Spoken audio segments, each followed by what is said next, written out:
어떤 경우에 어떤 모델에서 어떤 경우에 이제 더블 디센트가 잘 나타나는지 그거를 좀 이제 보면 좋을 것 같아요. 그래서 일단 여기서 혹시 화면 확대 조금만 해줄 수 있나요? 예, 예. 감사합니다. 일단 여기서는 이런 이제 Effective Model Complexity라는 걸 정의를 해서 이것에서 이제 effectively under parameterized regime, over parameterized regime, 그리고 critically parameterized regime으로 이렇게 나눠가지고 보고 있고요. 이 effective model complexity라는 건 무엇이냐면 어떤 에러가 저희가 생각하는 어떤 입실론보다 작을 경우에 그러니까 이 에러는 이제 D의 n승 그러니까 n개 데이터로부터 계산된 에러인데 이 에러가 어떤 입실론보다 작을 경우 이 에러의 민이 입실론보다 작을 경우에 그 n의 수가 맥시멈 그러니까 이거 잘 설명드릴 수가 없는데 그러니까 어, 데이터 n개의 데이터로부터 계산된 에러의 민값이 저희가 생각하는 어떤 threshold 입실론보다 작을 경우에 대한 그런 n에 대해서 그 모든 n들에 대해서 그 n의 맥시멈 값을 가지고 effective model complexity라고 정의를 하고 있습니다. 그러니까 에러가 어느 정도보다 작을 경우에 대해서 좀 이제 최대한의 그 이 데이터의 개수를 이제 생각을 하는 거죠. 저 어, 궁금한 게, 이 예, 트레이닝 프로시저 안에 들어가 있는 S랑 예, 예. 에러를 계산하는 S랑 같은 S잖아요. 지금 이 수식으로 어, 봤을 때? 그거는 예, 트레이닝 샘플이긴 한데 이게 n이 달라가지고 그러니까 그 에러를 계산할 때 쓰이는 그 모델의 컴플렉스 그러니까 에러를 계산 때 쓰이는 데이터의 개수가 달라가지고 트레이닝 에러라고 말씀을 드릴 수는 없을 것 같고요. 그거라기보다는 이 어, 어떤 어떤 이제 트레셔홀드 밑에 에러를 가질 수 있는 이제 최대한의 개수 최대한 최대한의 이제 이 모델이 이제 제가 잘 설명드릴 수가 없는데 지금 힘내세요. 일단 알겠습니다. 어, 넘어가 보죠. 예, 예. 어떤 이제 이게 모델의 에러를 가지고 저희가 생각할 때도 좀 이제 그 데이터 개수에 따라서 에러가 달라지기도 하잖아요. 그래서 이제 트레이닝 중에도 이제 데이터 개수 나중에 그것도 이제 이렇게 말씀드릴 텐데 이제 데이터 개수에 따라서 이제 에러가 좀 달라지기도 하고 그러다 보니까 이게 이제 일단 트레이닝 프로시저라는 거는 이제 트레이닝이 이제 진행되는 동안 어떤 이제 이 모델의 상태 같은 걸 말하는 거라고 보시면 되고요. 어, 예, 아무튼 뭐 그렇습니다. 그래서 이제 어떤 이 에러를 설명할 수 있는 최대한의 그 샘플 개수라고 보시면 될 것 같아요. 그걸 이제 그래서 이제 effective complexity라고 말을 하는 거고요. 그래서 이제 여기서 그 샘플 개수라고 했는데 그래서 이제 샘플 개수로 이제 effective model complexity를 저희가 정의를 했기 때문에 이 언더 파라메트라이즘, 뭐 파라메트라이즘, 크리티컬리 파라메트라이즘을 가지고 이 샘플 개수를 가지고 이제 저희가 생각을 할 수가 있어요. 예. 그래서 일단 모델 와이즈 더블 디센트인데요. 어, 모델와이즈 서블 디센트에서 보시면은 일단 더블 디센트가 나타나는 것은 이제 다들 이제 잘 보이시죠? 그런데 이제 작은 네트워크에서는 더블 디센트가 조금 더 옅어지는 것 같은 것을 이제 보실 수가 있습니다. 이제 10화 100에서는 이제 라벨 노이즈가 없을 때에도 더블 디센트가 약간 보이는 반면에 10화 10에서는 더블 디센트가 굉장히 옅어지는 것 같은 것을 보실 수가 있죠. 그리고 또한 라벨 노이즈를 주면은 이 더블 디센트가 좀 더 확실히 보이게 된다는 그런 결과를 이제 보여주고 있습니다. 약간 여담인데 사이퍼 100이 예. 그 자체 데이터가 그렇게 안 좋다는 얘기가 있어요. 그래서 어쩌면 저 제로 라벨 노이즈가 있는 거일 수도 있습니다. 아, 그런가요? 네. 아, 아무튼 뭔가 인위적으로 라벨 노이즈를 넣어 주었을 때 좀 더 이렇게 더블 디센트가 확고하게 보여준다는 그런 이제 그런 결과가 나왔습니다. 그리고 데이터 어그멘테이션에 대해서는 이 어그멘테이션에 대해서도 좀 라벨 노이즈를 더해줬을 때에도 레벨 노이즈를 더해줬을 때와 비슷하게 좀 더 이제 이렇게 어 그 더블 디센트가 확고하게 보여진다는 그런 결과가 나왔는데요. 그리고 그런데 이제 라벨 노이즈가 더해졌던 때와는 좀 다른 것이 이 오른쪽으로 좀 조금씩 이제 밀려서 나타난다는 그러니까 CNN 위드 파라미터 그러니까 좀 이제 모델의 복잡도가 이 피크가 나타나는 지점인 모델의 복잡도가 높은 지점으로 이제 좀 더 밀린다는 그런 그런 이제 경향성이 보여진다는 거죠. 그리고 작은 네트워크에서는 이제 어 에이담 오토마이저에서 이제 좀 더 이렇게 더블 지스트가 잘 보이는 것이 예, 확인되었고요. HDD보다는 예. 그리고 그런데 이제 여기서 보시면 아시겠지만 이제 좀 더 큰 모델에서는 그게 별 차이가 없다는 것을 볼 수가 있죠. 좀 흥미로운 결과입니다. 예, 그리고 트랜스포머에서도 비슷한 것을 이렇게 보였고요. 에프코아이즈 더블 디센트인데요. 이거는 이제 정혜 선생님이 저한테 말씀해 주셨는데 그로킹이라는 그런 현상으로 알고 있습니다. 그러니까 F크가 진행됨에 따라서 이렇게 테스트 에러가 높아졌다가 다시 낮아지는 그런 현상을 말합니다. 보시면은 이제 이 피규어 하나로 이 결과를 정리를 할 수가 있겠대요. 스몰 모델에서는 이런 더블 디센트가 나타나지가 않아요. 더블 디센트가 나타나지가 않고 그냥 이렇게 쭉 작아지기만 하는데 이제 조금 더 모델이 크게 커지면은 더블 디센트가 나타나진 않지만 이렇게 한번 이렇게 그 밸리가 하나 나타나고 뭐 올라가서 이제 그 지점이 계속 유지되는 그런 현상을 보여요. 하지만 라지 모델로 가면은 이제 WCT가 이제 다시 나타나게 되는 거죠. 저 질문이 있는데요. 예, 이 F과이즈를 했었을 때 저번에 했던 거를 기억하면은 분명 웨이트 디케이 텀이 가장 중요했던 역할이었던 것 같은데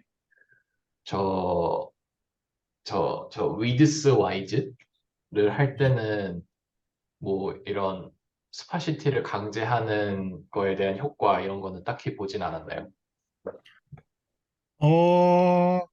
글쎄요. 제가 이거를 자세히 그러니까 트레이닝이 어떻게 진행되고 그런 거를 자세히 살펴보지를 못해가지고 웨이트 디케이가 있는지는 잘 모르겠는데 그러니까 웨이트 디케이가 있을 때는 더블 디센트가 나타나지 않는다는 연구 결과를 제가 알고 있어가지고 아마 좀 이제 나타나더라도 좀 적게 나타나지 않을까 그런 생각이 듭니다.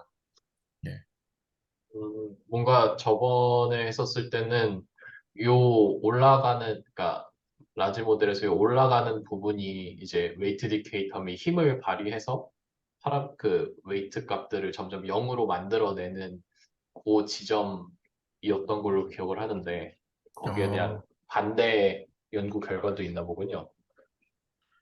오히려 웨이트 디케이가 글쎄요. 있으면 잘 안 나타난다.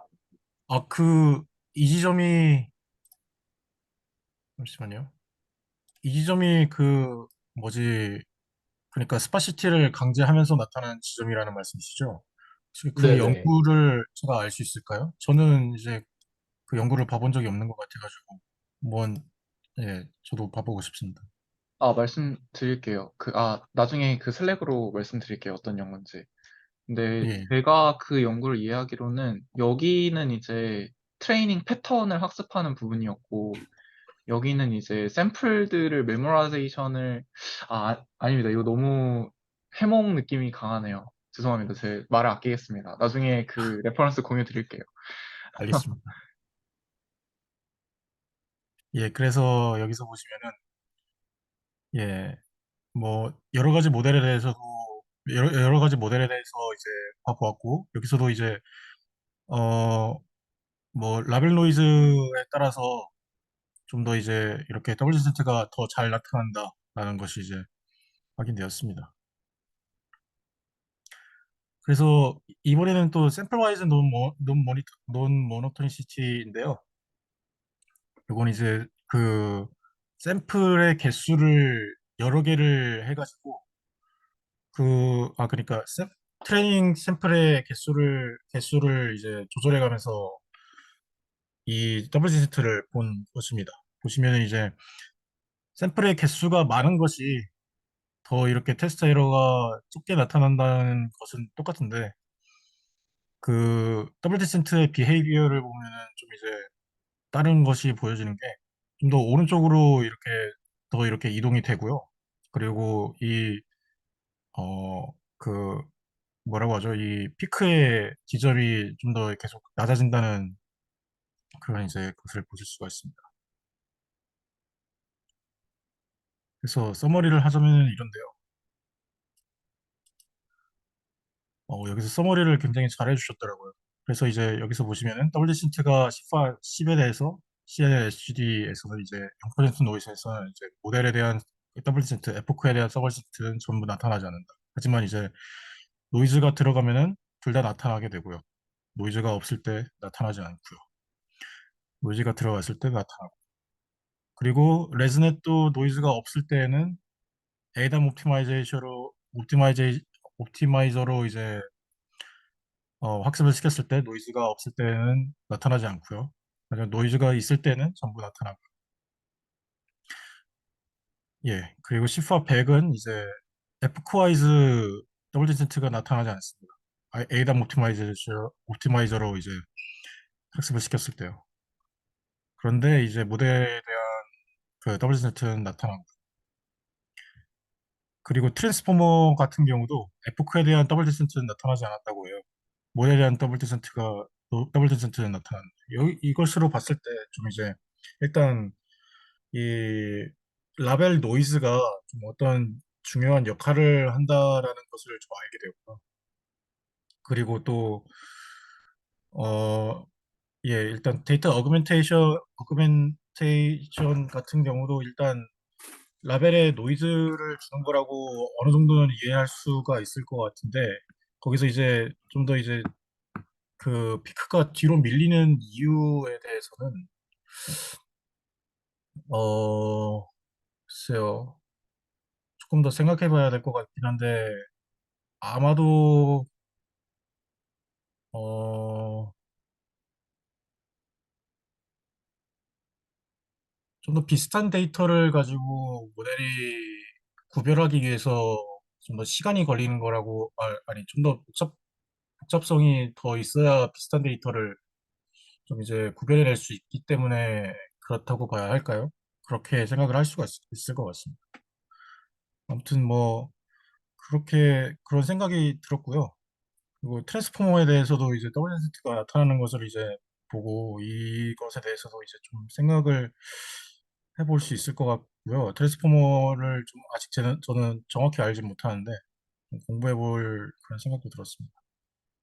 뭐 그렇습니다. 일단 이번 논문에서는 사실 위에서 이거를 소개하긴 했는데 이거는 많이 못 쓰였죠. 사실 왜 이쪽에 정의가 되는지도 저는 잘 모르겠는데 아무튼 여기서 좀 쓰인 것 같습니다. 여기서 이제 언더 파라메트라이즈 유즘하고 파라메트라이즈 유즘 이제 크리티컬리 파라메트라이즈 유즘에서 이제 이 샘플의 개수랑 비교하면서 그걸 이제 말을 하더라고요. 근데 딱히 그런 걸 쓰지 않더라도 잘 이제 볼 수가 있어가지고 저는 이렇게 말을 안 했던 것 같습니다. 예, 그래서 오늘 이렇게 좀 많은 모델에서 더블 디센트를 보여드렸고요. 이상으로 제 발표를 마치겠습니다.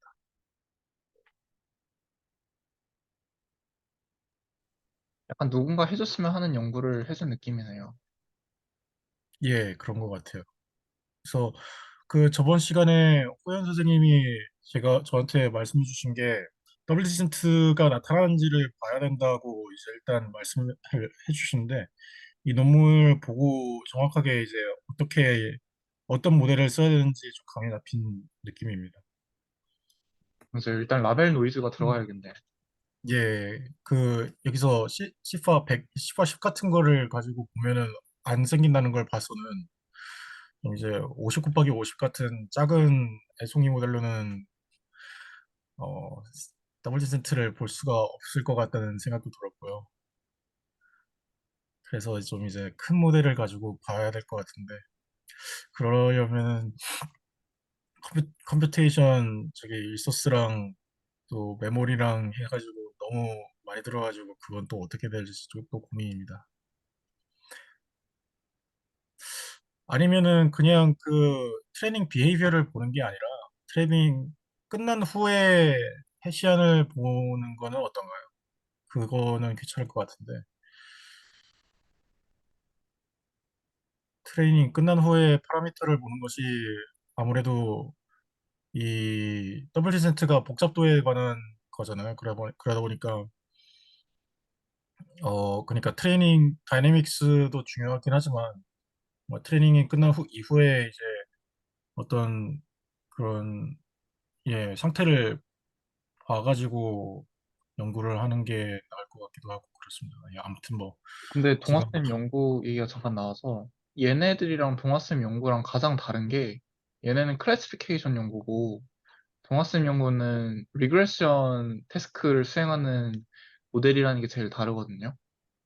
아, 예, 그래서 예. 리그레션 태스크에서 더블 디센트가 나타나는 그런 거를 그런 논문을 보면은 리프로듀스 하기 제일 베스트일 것 같고 왜냐면은 여기서는 라벨 노이즈라는 게 저희가 딱 느낌이 오는데 리그레션에서 라벨 노이즈는 사실 좀 미묘하잖아요. 예, 그렇죠. 네, 그래서 그런 리그레션에서의 더블 디센트가 있으면 좋을 것 같은데 그런 게 없겠죠. 이런 연구가 사실 지금 왜 굳이 더블로만 나타나야 되냐라고 혹시 제가 말 끊었나요? 어, 네, 일단 말씀하세요. 아, 죄송합니다. 제가 그냥 굳이 왜 더블로 나타내야 되지라고 생각을 해서 그냥 트리플을 없냐고 이제 여쭤보려고 하다가 그냥 찾아봤는데요.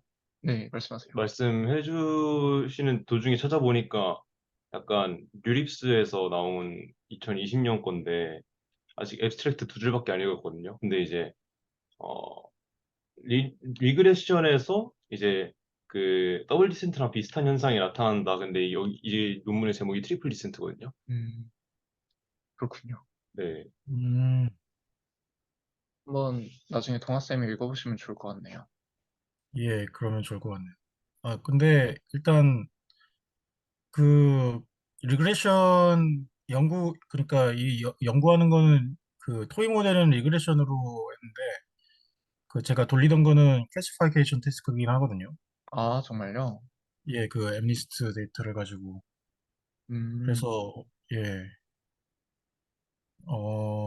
일단 요거를 가지고 조금 봐보는 것도 나쁘지 않을 것 같아요. 일단은 사실 그 호연쌤이 저번에 말씀해주신 것처럼 그 해시안 보기 전에 더블 디센트부터 저는 사실 근데 작은 모델이더라도 라벨 노이즈 있으면은 더블 디센트 나올 것 같긴 하거든요.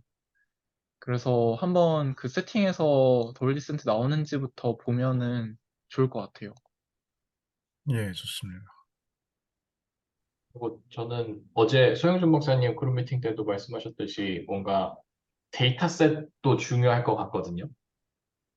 데이터셋이요. 모델뿐만 아니라. 예. 그래서 너무 쉬운 데이터셋, 예를 들어 엠니스트 같은 경우는 잘 안 나올 수도 있을 것 같고, 음, 예, 너무 명백하니까. 그러니까 트레인만 잘하면 테스트도 무조건 잘한다라는 이런 쉬운 태스크니까. 예, 조금 더 어려운 데이터셋으로 가야지 볼 수 있지 않을까 하는 생각도 좀 듭니다. 그렇군요. 그러면은 이런 시파 같은 걸로 한번 해봐야겠네요.